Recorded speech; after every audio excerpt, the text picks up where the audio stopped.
I was telling you, I Eh, just did it in Yep, March. in March. Yep. And Yeah. so and Patrick, I know you've got to drop it at 2 o'clock Pacific, but Patrick and I've known each other for a couple of years. Just as he was getting into studying this, and he just passed the exam in March. So congratulations. And so he has more recent perspective that I thought, if you had any, actually, Patrick, why don't I hand it over to you to see if there's anything specifically you want to share that you found useful, and things that they can take away right now. Okay. Yeah, I just rewatched your last one of these, so I know what you're gonna go over too, and try to give you a little bit of newer stuff or different stuff Yeah. than Alan will. Um, I think 2025 is the year that CFP board is gonna do the, what do they call it? Practice standards review. So there is going to be a point in the next like year or so where you might start seeing actual changes to like um, what's actually tested and what the curriculum is. I think if you're planning to take it in the next couple cycles, it doesn't really matter that much. But if you're starting from scratch, that might be something just to keep in the back of your mind that it could be different. And I think the psychology portion is going to continue to ramp up because that's a relatively new area. And right now it's purely definitional for the most part. Pretty easy as long as you can knock out flashcards. There's only a few review programs out there. I know, I think Alan talks about Dalton mostly. Yeah. The one I did was Boston Institute of Finance. I think he might agree. All of them work as long as you know, do the recommended steps and you take the appropriate time, basically. I know he's going to talk about OneNote, which I have now been converted over to.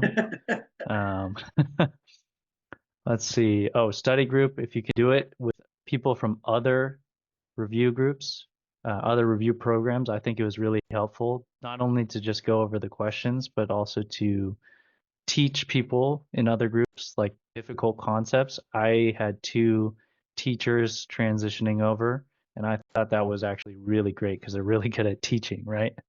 Um, yeah, and I think that's mostly it. Don't be surprised if the beginning of the test, like once you understand the format, the beginning of the test, I feel like a lot of people found that it was harder than they expected, and then it actually, gets easier, the second, third, and fourth portions. Um, and there are definitely, I've heard out there are definitely different kind of versions within the same cycle, so you do need to prepare for kind of all the aspects in case you get, tested on one area heavily, I guess you would say. And they have it split out of what percent, how many questions per section, and I agree. So Shelly and Sarah, you guys came in just a few minutes after Patrick started. I'll just kind of quickly summarize what he's shared. One, Patrick just passed the CFP exam in March, so okay, congratulations there. And we've known each other for a few years as he was starting working on his path down towards, to get into the CFP. Um, and he mentioned one that they're likely going to change the practice standards some, and it's probably going to be there's going to be continued more emphasis on psychological that aspect, which I agree with, and it was already happening when I was taking past the exam back in Yeah. July 2023. That they just started ramping that up, so I'd expect that to be continue to be a more important aspect. Just the fact that because that's so much of what being technically smart is important, but it's the human side that they're realizing is really what we probably spend more of our time with. But also getting into study groups. Speaking of study groups, most of you you're all in the CFP group. When I was in this group back when I was prepping, it was a lot more active, and we were asking each other questions. People were taking questions from the exam bank, like I don't get this, I put this, and there was a lot more help inside the Facebook group. So I'd like to see that again, but it's been kind of, Brian Daly and I were both like, man, the last couple of classes have been like just quiet, like nobody's, helping each other out, it seemed like. And that's what I found. It was pretty, surprisingly effective, but that, he had mentioned having study groups. So anything else, Patrick, you want to share? Uh, no, I don't think so. I think nowadays, Biff Bytes, I think is like Yeah. one of the main like audio resources out there.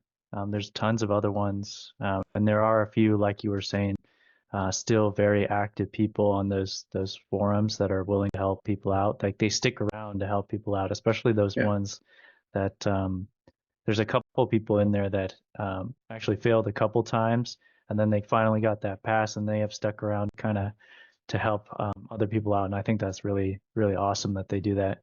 Yeah. Adrian, you got. Yeah, so I wanted to ask one, what was the group you just mentioned? You said it's an audio group or something? Is it a Facebook group, Yeah. LinkedIn? For me or Patrick? Patrick was just saying this. Okay, Oh, so Biff sorry. Bytes is a That's podcast, they're a great audio resource, and I think you can buy stuff right from them that have. So they are now, they used to only do CFP education, and then within the last 3 years or so, they are a full another review provider as well. That What's is their the one I name? used. Boston Institute of Finance Yeah. is the program, and the podcast that they do is Biff Bites. And I believe every cycle now they have a question palooza, like they have like a question from each domain, you would say, and they go through it. So you can probably go back 6, 7 cycles or so and find, an episode that has, one question from every area. I think that's a nice thing to do as you're uh, getting closer, maybe towards the end. Like you've gone through all Yep. yours. You need a couple audio resources, maybe like some of them are going to be a little bit softball, especially. I know that some of these programs are pretty intense now. So Yep. And I know Brian Daly, you could probably ask in the Facebook group, he used something as well where he would just listen to it at the gym when he was there, that was something similar. So yeah. but no, that's good. And okay, well, Patrick, as things come up when I start explaining, let me know if you want to add anything else. But as he kind of already alluded to, and I think you guys all know, first off, CFP exam, there's no easy pass. There's no easy button to get through this exam. It's a 6 hour and 40-minute exam, 170 questions at the top end of the difficulty of questions, where you don't have to. It's not just understanding definitions, but you have to be able to know the material and apply it. And there's likely two question answers that are good, and you have to figure out which one's better. So it's no joke. And I remember thinking this. We just were Lawrence, in that best that, and Brandon were at that best that test thing, and something I remember at this conference we were at. It reminded me is like when I was in college. I didn't study quite as hard, but sometimes I'd learn things on the exam. You don't have time to do that. And training, like in the military, what I learned about training and the importance of it is during when you're examined, when things fall apart, when casualties happen, you don't rise to some Superman level or something like that. You fall to the level of your training. And that's why this studying is so important. If you look at the Dalton prep course, they say it's going to take 15 to 20 hours a week that's what's expected. When you think about that, and they say take Sunday off, one day off, but 6 days a week, that's basically three plus hours a day. That's a lot. And so you got to figure out when does that work for you. Like so it's a lot, and it needs to be focused. But the quick question is: everybody comfortable with a calculator? Are you guys using? Do you guys all use the HP 10B II plus? Yep. So sure you're comfortable with it. If you don't, before you get into the Dalton prep course, start working through that, because that's the last thing. Those math problems, while they initially might seem hard, are like give me's on the exam, and that's what they even say. So you just get the practice and running through it. Those should be the easy questions for you to answer. Um, I bought a second one, like, so I changed out my batteries like, 2 weeks before the exam, and I bought a spare one on Amazon just in case. Because I didn't want to walk into the exam and for some reason my calculator is not working. Can you imagine how crappy that would be? So I just bought another one. I returned it. But just to be ultimately prepared, I had another one with me just in case. So because you just don't you solve for any of those variables that you can resolve that'll prevent stress in the moment. Take care of it, and that was one of them, is having an extra calculator there, and the same exact one. um, let's see. Okay, so this might sound weird, but my overall approach to the exam was what I call humble confidence. Humble in that I like I worked in a different industry, just like Patrick as well. Run the satellite network. So this wasn't I was doing all this stuff on the side, and I knew that if I just thought I was smart and walked in and took the exam, that I was going to fail. But if I did the hard work and put my head down and got really prepared, I would pass the exam. That was the confidence. So that the too often for me, people just expecting me to pass the exams, whatever, and I think it's only my brother that realizes it's not because I'm super smart or something that I pass exams, but it's because I put in the effort and I do the hard work to make sure that I achieve success on the exams. And that's what you need to do for the CFP exam. Too many people I know, I wish Brian Daly was in here, because he was a perfect example of, he's like, wasn't ready for it because he hadn't prepped. Then he failed the exam. Why? Because he didn't work. And I kind of gave him some tough love on it. Like, you didn't work hard enough. He's been in the industry and just thought he'd kind of pass it, but it's hard. It's, for those of you who don't know, I'll just explain it. It's like having 4 different exams you take. So it's 170 questions and broken up into first half of 85 questions. But the 85 questions are 2 tests. You have to answer 43 questions, submit it, cannot go back to them, and then answer another set of 42 questions. And that's part 1, I guess you could say, that you need to complete within 3 hours. So you kind of have to be watching your time and not spend too much time on those 43, those first 43 questions, and just get it in so that you're not, stressing to answer the second half. Then you get a 40-minute break, which is more like 25 minutes. I brought like some just healthy snacks, like some hard-boiled eggs, some pistachios or something, just some things that wasn't a lot of sugar, but it was going to help. I think it wasn't going to make me tired, but give me energy for the next 3 hours taking that second section, which is another 85 questions, again, broken down into 43 and 42, where you have to submit each one. So it's no joke. I mean, 6 hours and 40 minutes, that's a long time exam. And I mean, how many, do you guys have test anxiety in general? I think all of us do for something like this.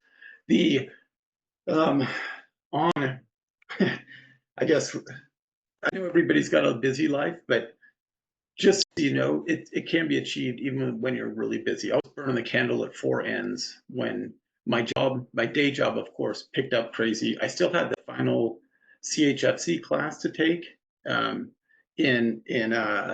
I was starting the Dalton prep course, and we were doing remodels at the house, and specifically my office. So and there was a lot going on, and that was in April. In May, I was like, I guess about a week ago today, I was like, did I make a big mistake? Like taking on too much at once. But it was the right time for me because November wouldn't have worked. So what I did was I just crushed my way through that last class because I needed something off my plate. It was just too many plates spinning. And so even though I fell behind on the Dalton prep course, I at least got that last class done. That was out, and then I only had 3 things that I was really, trying to manage. But it'll work if you stay disciplined and to it. And so part of that goes into, how do you learn yourself? I,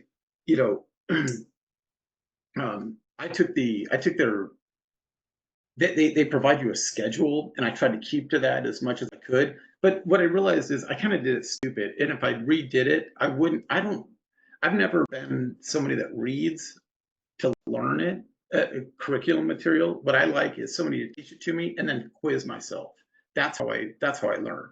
And I wasted a lot of time reading it because that's what they said to do. And so I didn't, they press for the Dalton Prep course to take the exam bank 2 full times. And when I had, I did the guaranteed to pass, but um, the I couldn't even finish the exam bank once. Had I studied more my method, I probably would have been able to get through more, and it would have been better. But um, just you got to make sure you understand how you learn. What I would do instead is I would have listened to the videos, go and taken sample questions. When I didn't get something and I couldn't figure it out from their explanation, then I'd go back and probably read it, where I could quickly look up, search the material for what I was looking for, what I didn't understand. But that's me. But you got to know how you learn best, and that's how I learned: is somebody teach it. Let me quiz myself. Oh, I didn't get that clearly because I got it wrong, and then that's how I really learn. And so you can be much more efficient, I think. So long as you're using how you learn yourself.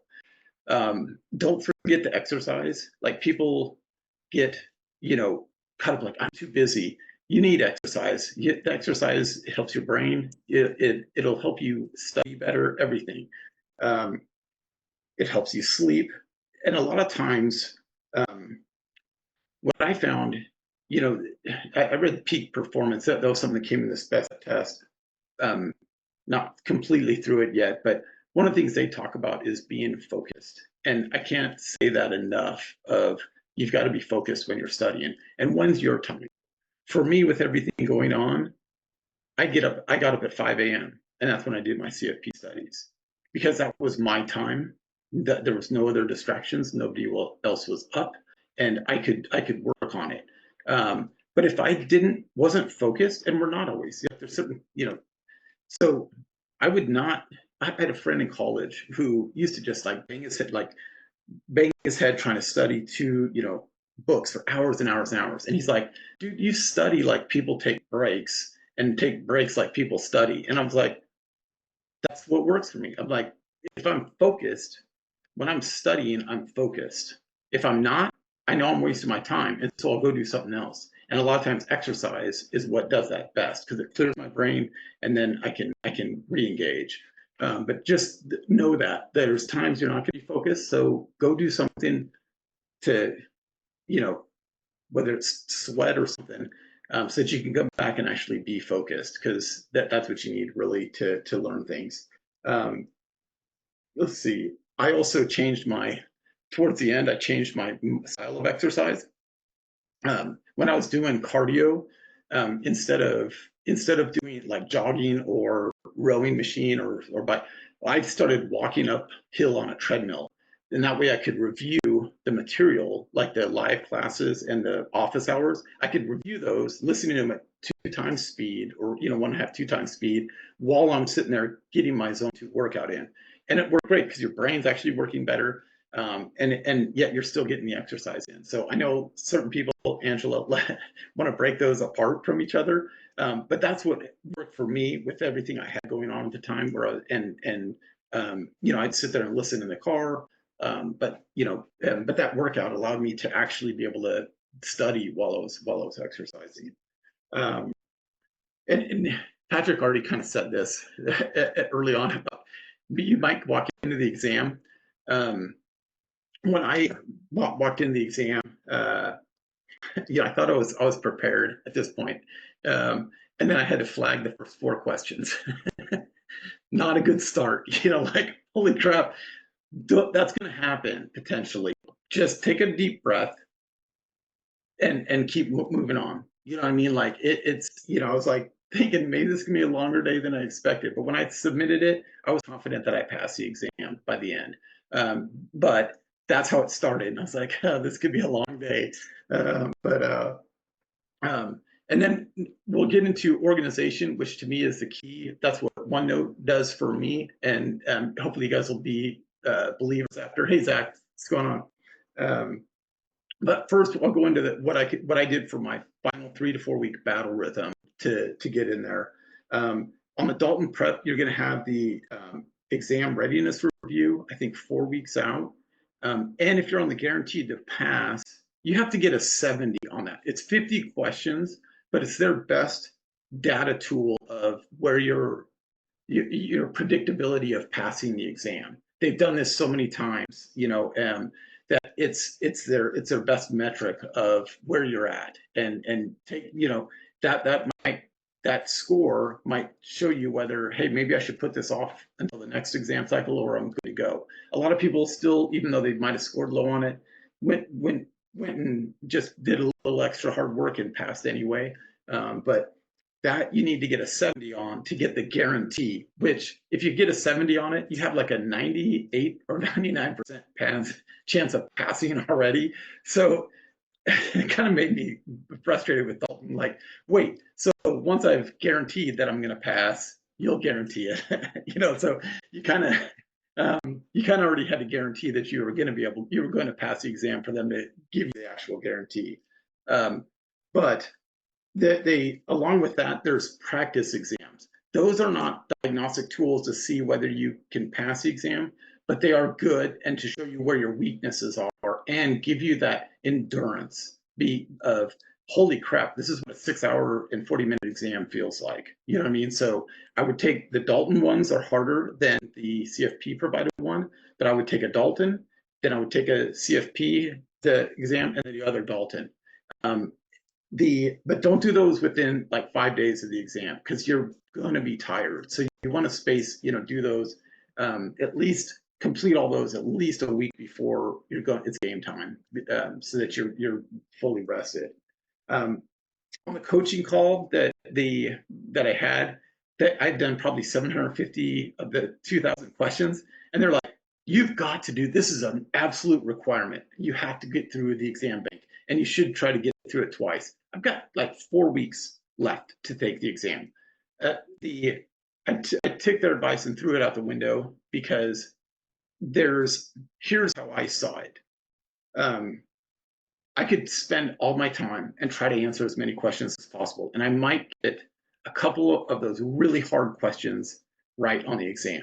Or I can go back and review everything, and every question is worth the same amount, whether it's an easy question or a hard question. And what I knew is, if I hadn't looked at this stuff, everything at least had a touch on it, then I'd be sitting there taking the exam and I'd be like, damn it, it'd be an easy question, but I'd be like, damn, I haven't looked in this for over 2 months, and I'd probably get it wrong. And so instead of focusing on just on those super hard questions, I went back and reviewed everything and made sure I felt comfortable in all subject areas. And to me, that was far more effective. And there was many more questions that I believe I got right because of doing that than taking a couple additional exam questions. Like I said, if I could go back, I wouldn't have read all the stuff, because I'm a slow reader, and that's not how I gain the material. I gain it by being taught. Yes, Shelley, I did pass on the first time.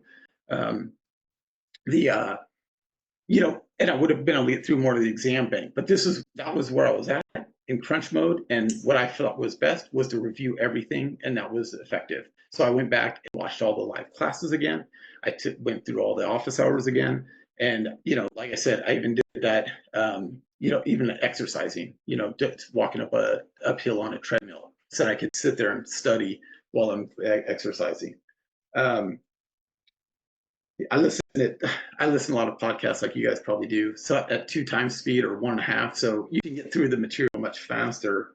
But that was important. I already mentioned what I did in my cardio. Dalton recommends that you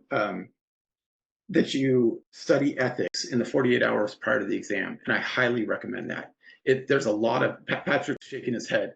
The ethics questions are actually tough unless you've just looked at it within the last 48 hours, because you'll see, just like you see in the practice exams, the questions, how they ask them, the words they might use, will try to trick you into thinking something differently. And that's what I found with the ethics as well. So study that ethics stuff within 48 hours before the exam. And I think that'll give you several questions that Yeah, are, Alan, you yeah, said you had done it in 23, right? yep, Yeah, so that is an area recently they've continued to add like case studies and questions over there on the I put it above. I think somebody came in after the CFP board website and their webinars and stuff in the last couple of years have been pretty good resources also that yep, I forgot to mention at the beginning. excellent. No, that's very, very true. You just remind me of something else. What I want to say. Um,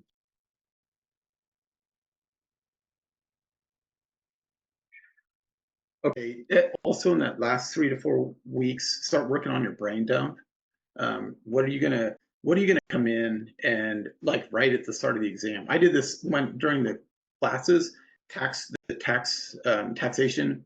class, which was I think the most difficult and the most number things you had to memorize. And so having the brain dump is important.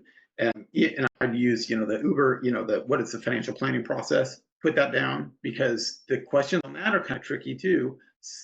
So the words they use in the question will make you confused unless you write it down and know what those are specifically.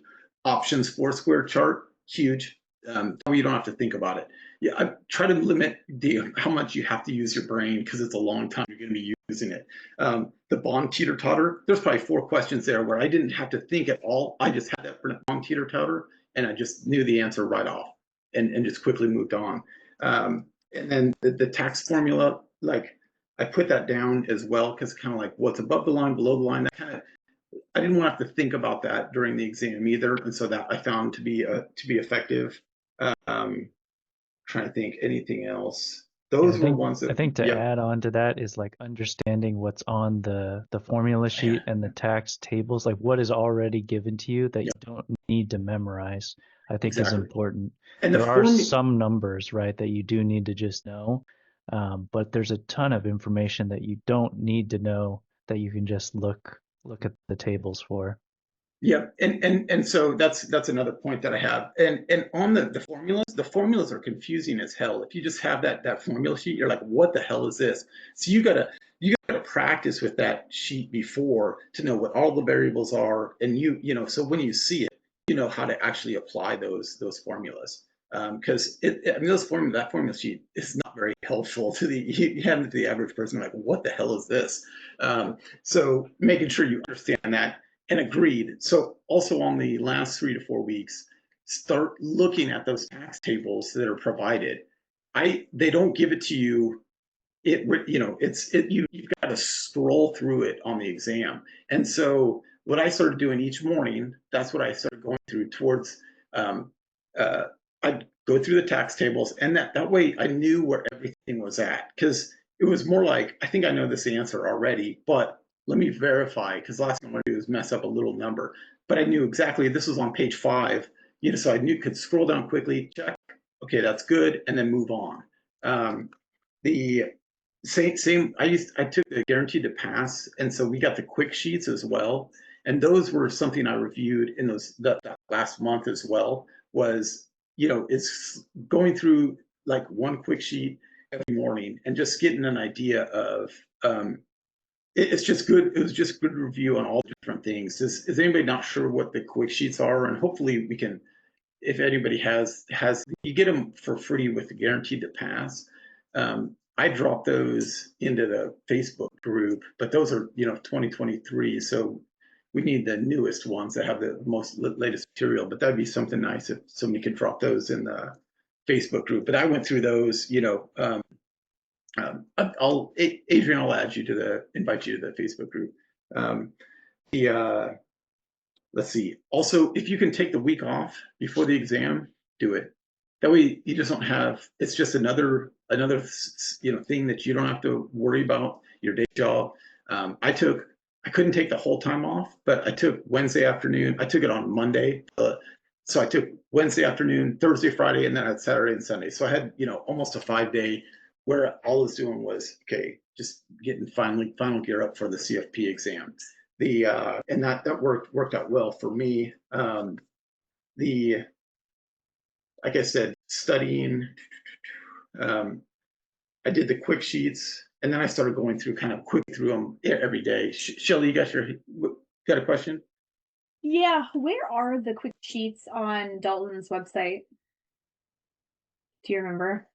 They mailed them to me with the guaranteed to pass. They get sent hard copies of them. I Okay. would call them being on their website.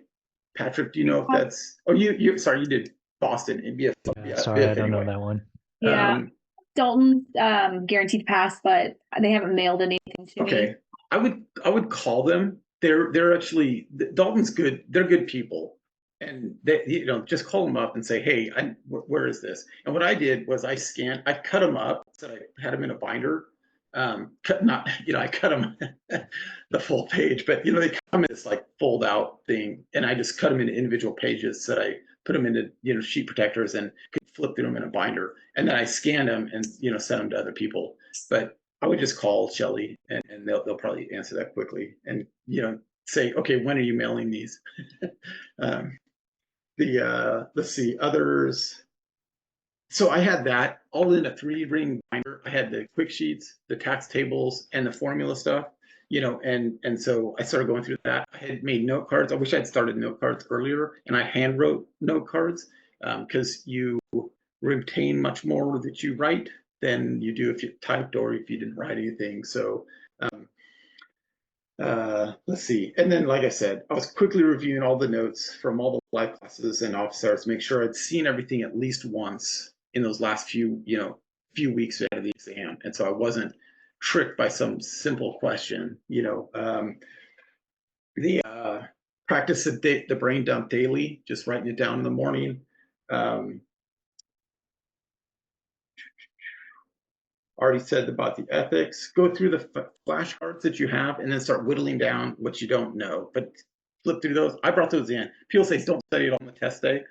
I've always kind of done that anyway. But I went in with, and it's kind of my way almost to relax. I guess I'm just kind of doing the last little look, and then I shove those flashcards in the locker. And you know what? You can actually go and look at those flashcards again on your lunch break. By the way, people don't realize that, but you can get access to your locker only on that break, not when you're in that 3 hours of the exam, but on the 40 minutes between the two halves, you can actually go in there. So yes, I did take the practice exam by the CFP board, Armando. I recommend doing the Dalton one and doing the CFP prep one and doing the second of the Dalton prep. The Dalton preps are harder, but the CFP board is probably a little more accurate in what you'll likely see in terms of challenge, how difficult it is. Let's see. I think you got to be careful there. A lot of the times they use outdated questions in there. And so I think I would treat it as, you're right, your provider. So Dalton is going to have questions that are going to prepare you better. But the other thing that's good about the CFP board one is it prepares you for the format. This is exactly what to expect on exam day, right?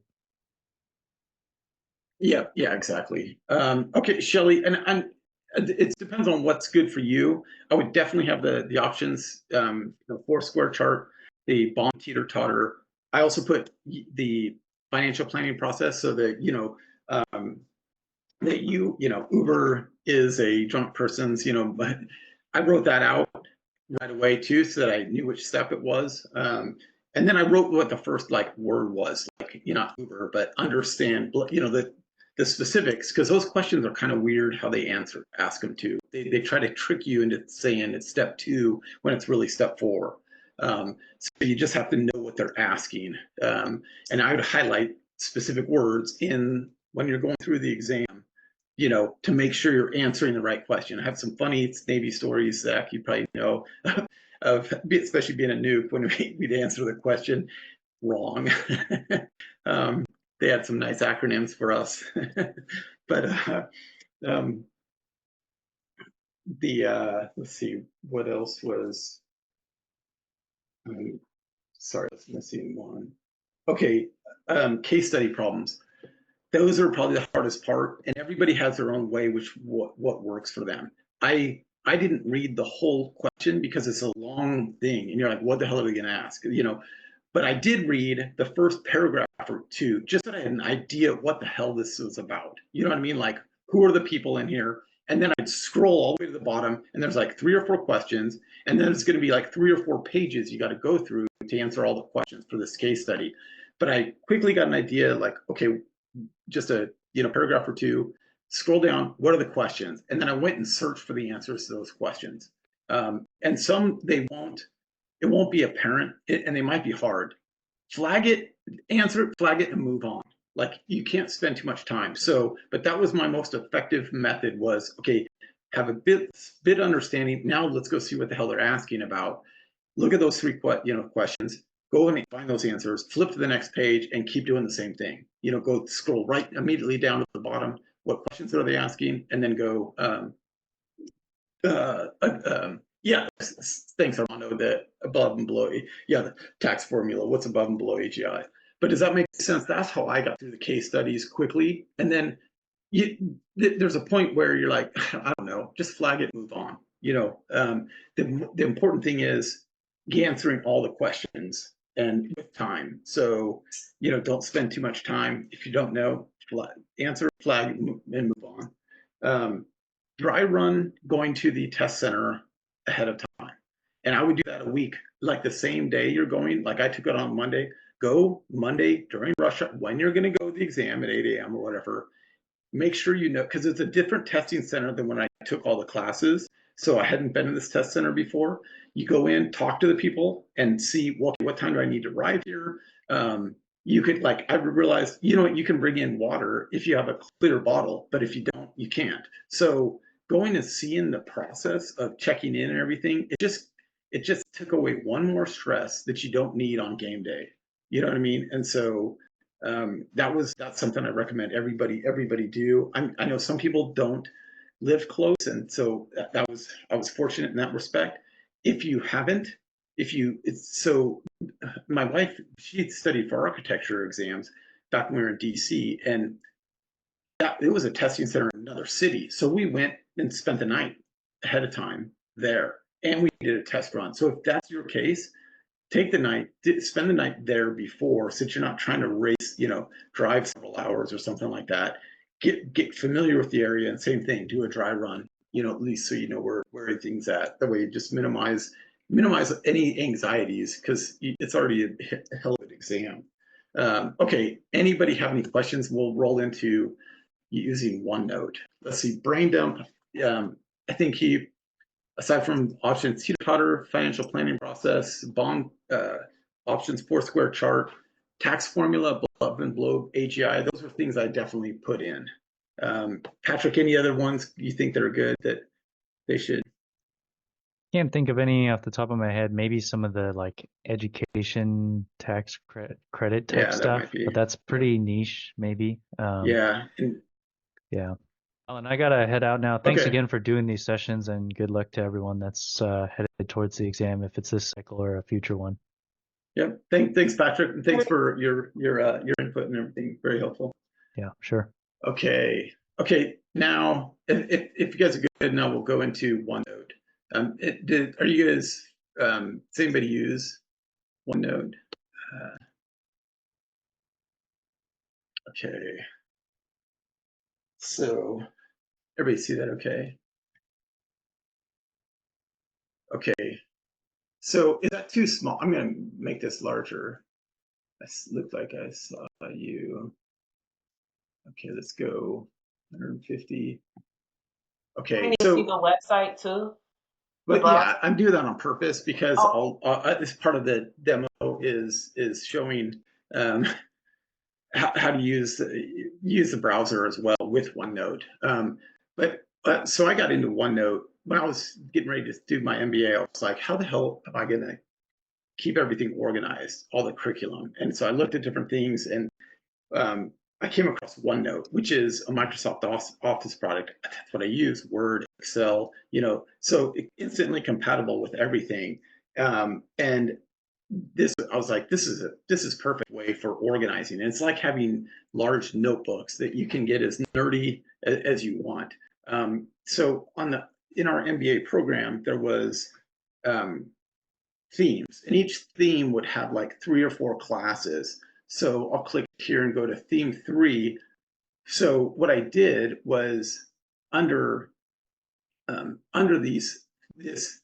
made, let me go back. This is the book, the USC EMBA, San Diego 12. That's the notebook I created.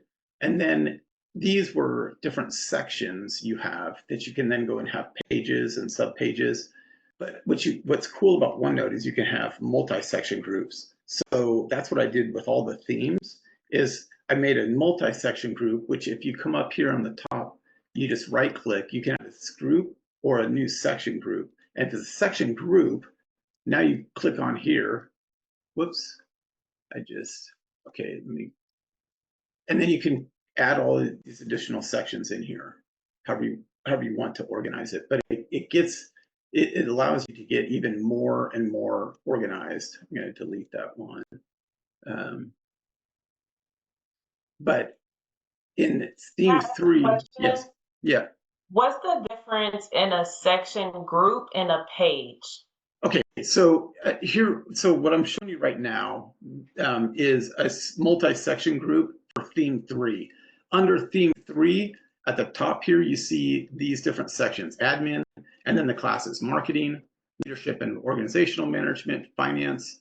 And then under each of these sections, that's where you see the pages. You see on the right here. So I'm in leadership and organizational management, and on the right is where all the pages are. And so what I did was, like, all these professors, they had like emails, deliverables, case studies, slides and lectures. And so I made those pages and then sub pages for these other items. And like, that's easy to do. Like here, we're on, what slide are we on? But I would print all the slides to OneNote, which I'll show you how to do that in a minute here. But then I would go in during the lecture, and same thing with the CFP studies when they're doing the classes. I'd have all these already printed to OneNote in that page, and then I'd go and write notes as I'm listening to it. So with it, I'd be listening like on the laptop, and I have an iPad, or when I was doing the MBA, I had a Microsoft Surface, so something where you could write on.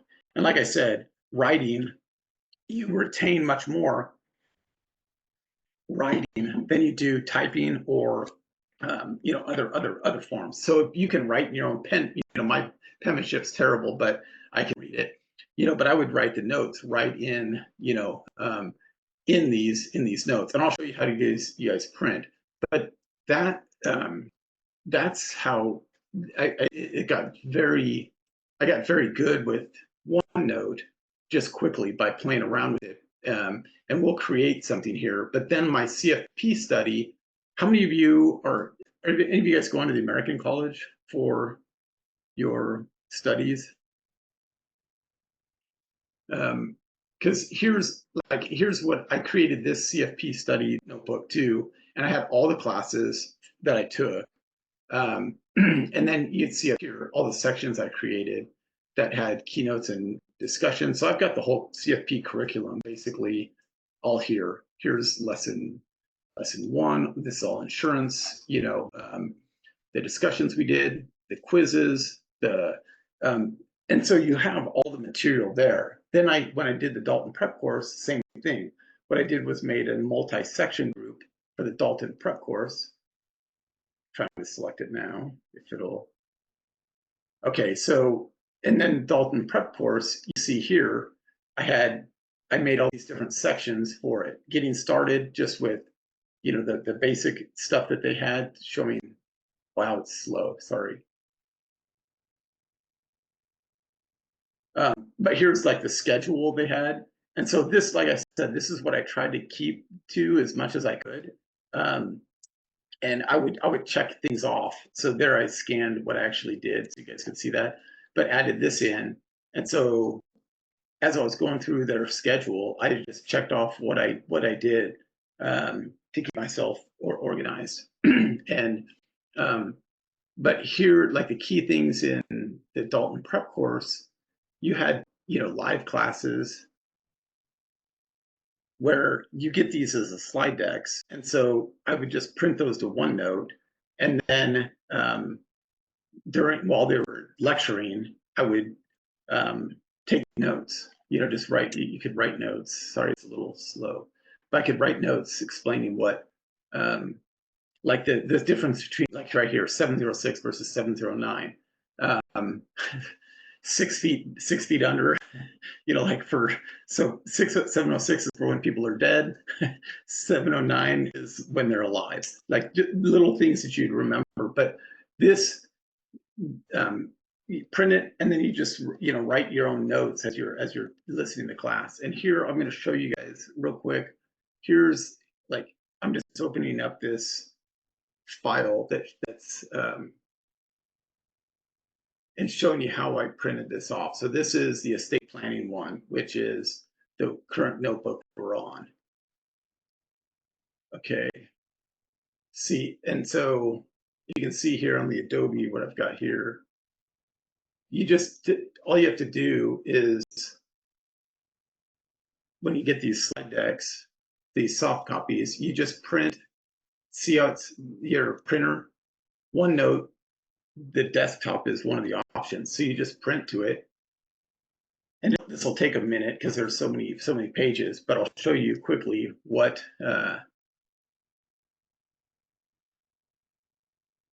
you can do then once this is uploaded. Also, another quick, what I forgot to say earlier, when you're going to these classes, they're long. They're like 3 hours long. Well, when they're done, don't just hang up everything and go about your rest of your day. Go use the restroom, whatever you need to do, but go back and take 10 minutes, 5-10 minutes, and relook at everything you just did. They've proven that if you don't review the stuff within the first 15 minutes, you lose like 80%, 5% of the material, but you retain nearly 90%. If you just take that 5 to 10 minutes to review it again at the end of the class. So do that. Makes a huge difference. While that's still loading, boy, I should have picked a smaller file to print. But you'll see why I'm doing this in just a second. Okay, come on. But that's how, you can come up with whatever sections you want. And like I said, on the, here I printed all the quick sheets here as well. But like I said, you can also make, for organizing pages and subpages, all you come up here to do, if you want to make this a subpage, is you right click on it and you see you can make it a subpage, and then it falls under that, or you can just use your cursor and move it back and forth. See how I just made it a subpage, made it a subpage, a sub-subpage. I mean, you can get as nerdy as you want as far as, I've found basically pages and subpages was all I needed. But okay, I think this finally, oh, nope, it's still going.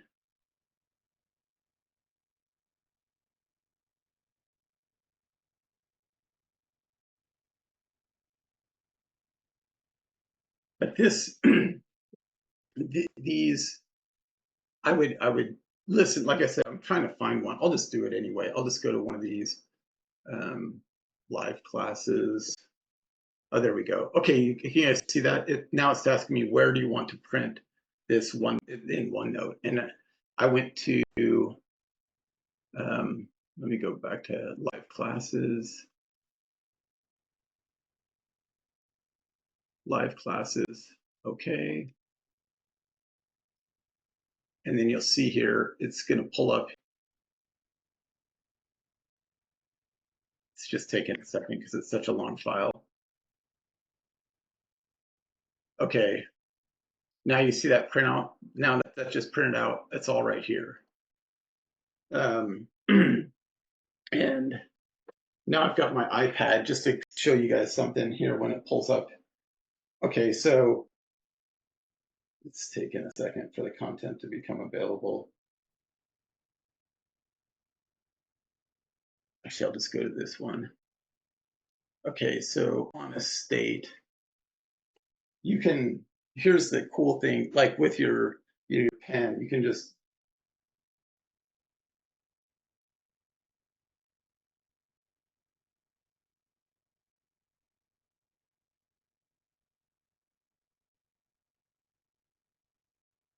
okay, let's see. Now it's going to show up in a set. So you can, take note. That's what I did, is take these notes. And then sometimes you want to move things around. You can lasso, like I just clicked lassoing this, and you can lasso all the words. Give it a second for you guys to see that. And then move it. But I just lassoed it on the iPad, and you can just move it wherever you want. I mean, it's just cool things that you can do. Real quick, anybody have any questions on what you can do here with some of the things with OneNote, or executing it, how to. Okay, I'm going to shut this real quick and go explain a few more things.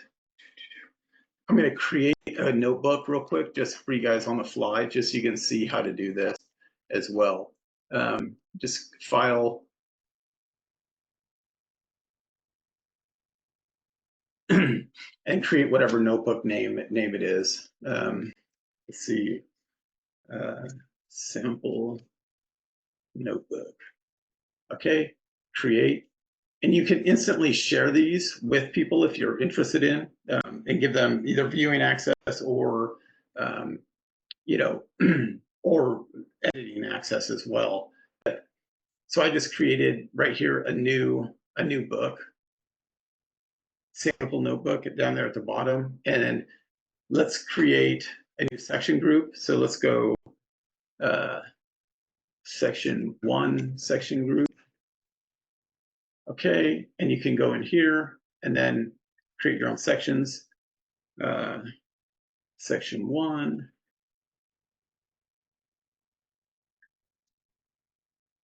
Whoops. 2. Section 3. And you can create as many multi-section groups within a book as you think is essential. But now we've got these 3 sections made in here. Now you can go create pages. It always starts with 1 page already, so let's go page 1. Let's pull this one down below it. Let's make this one subpage 1. So go into untitled page 1, and then you can put whatever notes you want. Print, you can do file printouts in there. You can insert a file printout, a file attachment. You can insert spreadsheets, however you want to do it. Other great things you can do is do snapshots.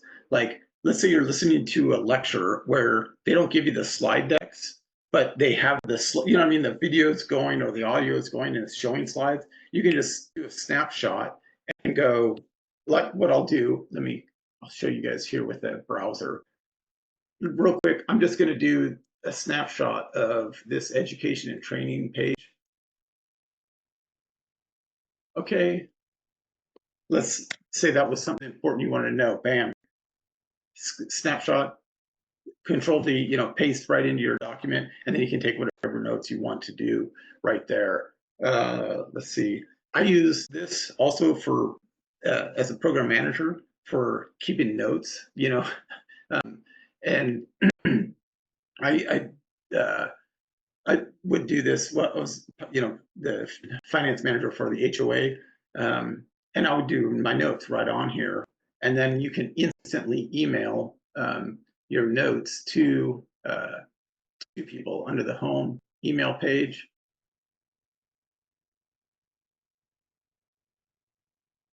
And this was very helpful. You ever go to meetings where minutes don't come out for like a week? And you're like, well, I don't remember what the hell happened in that meeting. This 5 minutes, you're there. People can go, hey, you forgot this, or they can make updates right away. But it's beautiful. So it's multi-purpose. I started using this for everything. Like, let's see, I go shopping. Do you guys buy the same stuff at the store, groceries in general? Pretty much, not the same every time, but in general, it's the same damn thing. So I have, I made shopping lists of Costco, Trader Joe's, and I just made their to-do list. Oh, but hey, we're out of time. Uncheck, and then this syncs with my phone, with my iPad, with my laptop, whatever. And so I have a running, list of things that I want. I do a lot of barbecue, kind of the same stuff. So I just have a standard list here, and then take a look. Hey, we're going to do smoked pulled pork, and what do I need? What ingredients do I need? Just have the running checklist right here. Menus, we eat the same places a lot. Wife has gluten allergy, so places that wouldn't describe what they were, I could write down what was gluten free, so I didn't have to remember it. Let's see, recipes. What do you guys like to? Here's my list of recipes. So another multi-section group. So barbecue beef, poultry, fish, pork. What have you? And what do you guys, Zach? What do you like to eat? Beef, Alan, beef. Beef. So let's go brisket recipe. How about, since we just had some great brisket in San Antonio. Okay, so let's go. Yep, Texas style. We'll do that. So here any website you can quickly print right to OneNote. So I'm going to go keep my section in the, but you see here the Chrome extensions on the top. You could get a OneNote. I'll just on a separate page go OneNote, Chrome extension. Okay, so you just go, I just Googled here, and you can just, I've already got it on Chrome, but if you don't have it, you just add that, add that to Chrome. And then going back to this recipe, you can go right here on the Chrome extension and go, I want to print that page to OneNote so that I have it. And then it'll pull up different options for you. A lot of times you don't want all the stupid ads in there. So you're like, let me just do the article. I'll let it pull this up for a second though. Actually, I'll just do it. Now you just got the article. You can just do this. Or you could just do a snapshot of a region, like, oh, I just want to, this part, which of course this is useless on a recipe, but you get the point. But you can just snapshot a certain region, and it'll print that to OneNote wherever you want. Or you can do the full page, and then you select here where you want it to go. The other thing is you can go, let's go jump to recipe. That's what I usually do with these, and look at, okay, and you guys got the chance to print, right, the recipe. So let's print, but guess what? You don't have to, you can just print it right to, just like everything else, you can print it right to OneNote. So give it a second.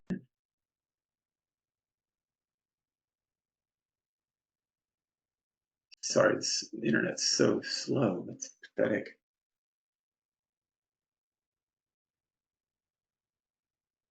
Wow, it's slow. Sorry about that. Okay, so under the print options, print to OneNote, print, and then give it a second, and you'll see it pop up here. And I always change, like, when I do recipes, I'm like, let me adjust that. I don't like that much mayonnaise or whatever. Like, and so let's see. So and now it's telling me, where do you want it? I want it in the beef current section. Okay. Voila. There's your Texas style.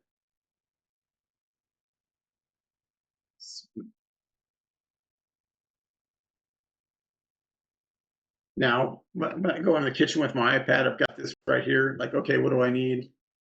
Done. It's convenient. this same thing, like workouts. You can do all your exercise, you know, however you want. Here's diet and exercise, so all different things from cold plunging, CrossFit, you know, running, rowing, strength. You know, you can just put whatever you want there, and you just have it forever. You know, list of different uh, exercises you want to do. Like I like rowing as well, so different. There's 11 different options, or a bunch of different options where just think, what do I want to do if I don't want to just do a standard, you know, zone 2 or a certain type of interval. Okay, questions. I've been rattling on this stuff for a bit, but what questions do you have about using OneNote? Do you guys see how this can be very effective? Or I'll go back to the CFP. I also have one just for, you know, my own business that I started with a bunch of different you know, things that I used. For those of you that are veterans or military spouses, there's a lot of good entrepreneurship courses that the IVMF offers. Like I did the Veterans in Residence. So that's right here, a whole book that talks about all the different, you know, parts of starting your own business. Excellent. Thank you. Okay, you guys got to have some questions though. I know I was just rattling on, but trying to get through showing, you know, does it make sense how to create these notebooks and Yeah. Hi, different- Alan. I have a Yes. question. Go ahead. And earlier you would crop some pictures on the website and instantly into the OneNote, right? Yeah. And do you do that on the computer or on the iPad as well? You can do it on either. On typically, like for me, that works better on the laptop just because of real estate space, if that makes sense. You know what I mean? I've got a large monitor, whereas, you know, just on a laptop or an iPad, you can do it however you want and snapshot it and save it. But for me, that works better for me when I'm on the laptop and I can just be listening to, I can have OneNote open in a separate window, like I have right now. I've got the browser here.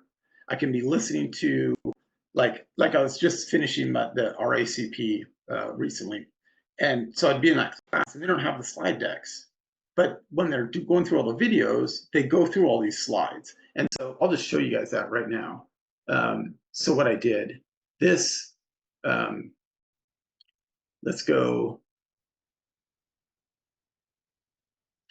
So here's, none of these were provided to you, but I'm listening to them. So as I'm listening to them and they get towards, hey, transitioning into retirement, I take a snapshot and then immediately go into the OneNote notebook and paste it.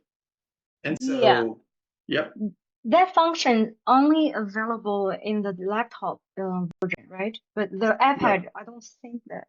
You can always snapshot anything. It's just, how do you snapshot with the iPad? You got to press the two buttons together, right? I have a newer version one, so I just like swipe from the bottom left corner, and then so you still have, I still have to like insert the picture afterwards. Yeah, and you still have to do that anyway, just like this. Like you see the browser I have open here, which like this thing, it says collect your favorite recipes. Mm-hmm. So what I'm going to do here, I'm going to go to section 6 at the very bottom. Actually, I'll just go to my new notebook that we've created here. Sample notebook, section 1.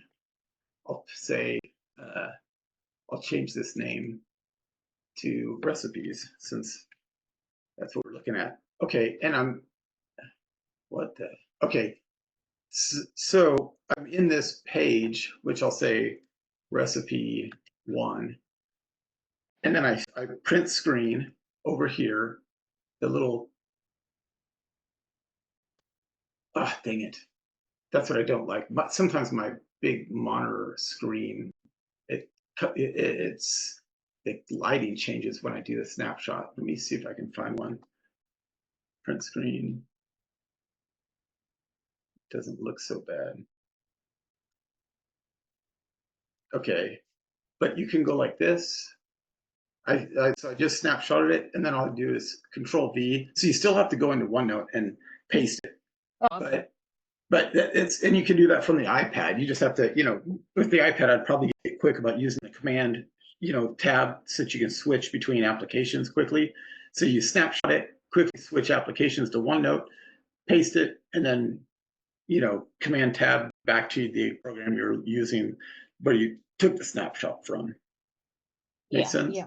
Yes, thank you. Could you show me again how to add the extension? Like I Yeah, went to the yeah. website, but I didn't. Yeah. Okay, so, and what you can do could be like, just go Google, and you can just go to Chrome extensions, but it's OneNote, right? So you just go OneNote, Chrome extension, press enter, and then it goes up, pulls up the top thing, just click on that, and then it's right here. So if I already have it added, but if you, Sarah, if you don't, this remove from Chrome button will say add to Chrome, and you just click on that, and then it pops up here on the top, and then you can control which extensions you use.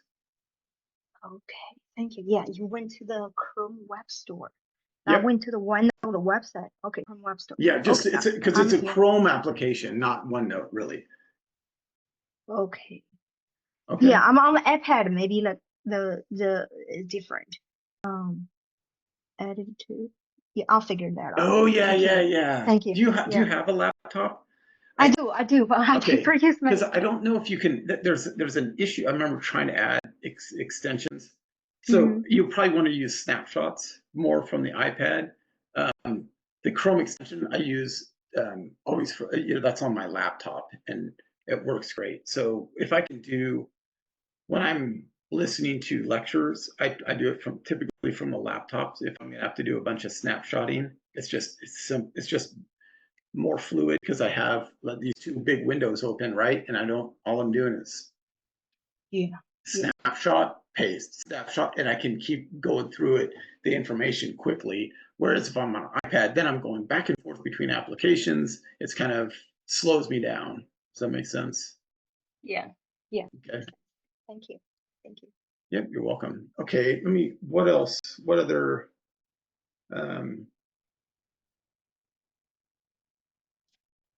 okay, what other questions do you guys have? What would be more helpful, like that I didn't touch on, that you have questions about?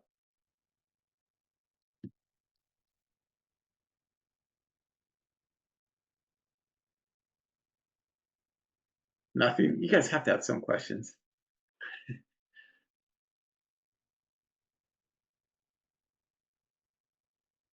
Oh, another question I have.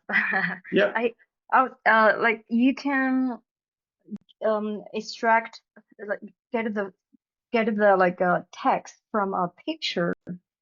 I think that I got it somewhere, but I couldn't know how to do it. Like if you have a recipe book and then you Yeah. don't want to keep the picture, but you just want to keep the steps and the text from the picture, would you be able to do that? Can you? You can, and I would still probably you could probably just snapshot that.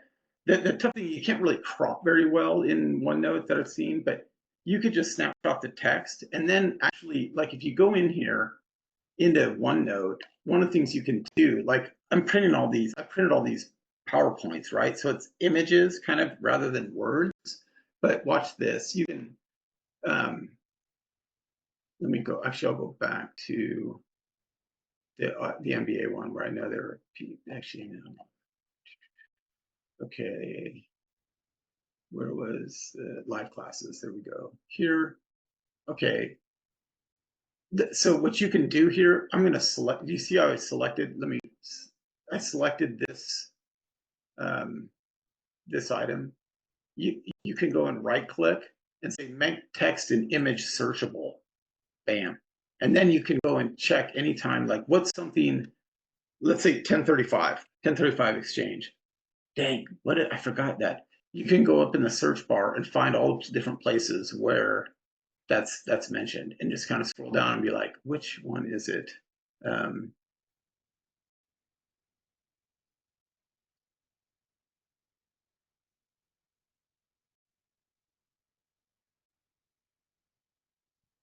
and you just pull up wherever it's at and say, oh, 1035. You know, there's different examples, but everything's searchable, and you can make text that isn't technically text. It figures out how to read it as English, so you can search for it. Does that answer your question, Sarah? Yes. Yes. Okay. What other questions you guys got?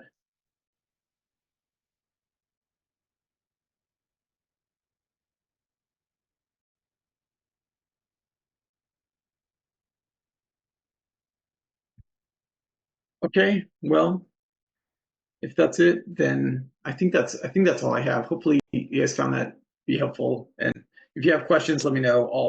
I'll post the recording. I have a YouTube page, so I'll post it up there as well, and a link in the Facebook group. Adrian, I don't think I'll send you a friend request. I mean, on send you my Facebook. Facebook link. Yeah, if you would. And then what I'll do, because then I can invite you to that group. So,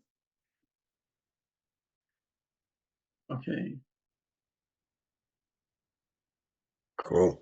Alan, thank you. Appreciate it. Yep, you're welcome. And if you guys have any other questions, let me know. You know, like I said, once this compiles, I'll post it both on the YouTube and a link in the Facebook group. Cool. How early do you recommend starting? My only question, like, you know, let's see. When I took it the first time, I started about 12 weeks before. How early do you like to start, or did you start? So actually, good question. And it's about 15, when you look at the prep courses, our Dalton one's about 15 weeks. So I'll just go here, and actually I'll go right through here. Check this out. So here's let me scroll to the bottom here, and you can backtrack. Okay, our exam dates back in 2023 were the 10th through the 16th. So there's 1, 2, 3, 4, 5, 6, 7, 8, 9, 10, 11, 12, 13, 14 weeks. You know, and so it depends, Zach, it depends on which program you're using and what theirs is, but that's about right. 14 to 15 weeks is probably probably about right. Cool. Cool. Appreciate it. Yep, you're welcome. Anybody? Cheers. We'll else? We'll see you soon. Yeah, absolutely. So, okay. Well, thanks everyone. Have a good rest of the day. Alan. And best of luck on what I look forward to hearing all of you pass your CFP exams. Let's Thanks do for the it. help. Cool. Thank you. Take care. Yep.